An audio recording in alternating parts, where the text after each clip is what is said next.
আসসালামু আলাইকুম সম্মানিত গাইজ। তো ফেসবুকে এমন একটা তুলবার শুরু হয়ে গেছে আহমদুল্লাহ হুজুরকে নিয়ে, তাহির হুজুরকে নিয়ে, যে কোনটা সঠিক, তাহির হুজুর সঠিক না আহমদুল্লাহ হুজুর সঠিক। তো এখন আমরা বিবেচনা করে দেখলাম, বুদ্ধি করে দেখলাম যে আহমদুল্লাহ হুজুর যা বলেছে সম্পূর্ণ বানোয়াট কথা, আর তাহির হুজুর যা বলেছে সব সম্পূর্ণ সত্যি কথা। ইসলামের আইনতভাবে কথাগুলো বলেছে যে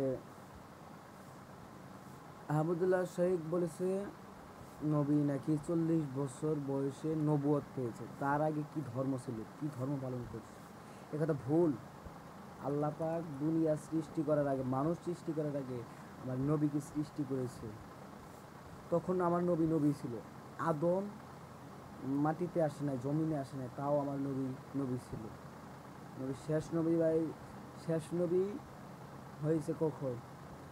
আদম মাটিতে আসলো, তো নবীকে শেষ নবী করে প্রেরণ করে পাঠিয়েছেন। কিন্তু নবীকে সৃষ্টি না করলে কিন্তু আল্লাহ পাক আমাদের সৃষ্টি করতেন।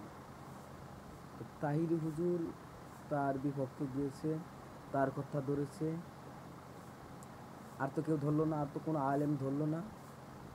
পীর গিয়াসউদ্দিন মূর্তি, উনি সঠিক কথাই বলেছেন। ওনার কথায় আমি খুব সম্পূর্ণ সত্য ভালোবাসা পেলাম। ওনার পথে চলবো, আহলে সুন্নত ওয়াল জামাত, আমি সুন্নতের পথে চলবো। তো শেখ আহমদুল্লাহ হুজুরের ভালো একটা ভক্ত ছিলাম আমি, তার কথাগুলো শুনেছি।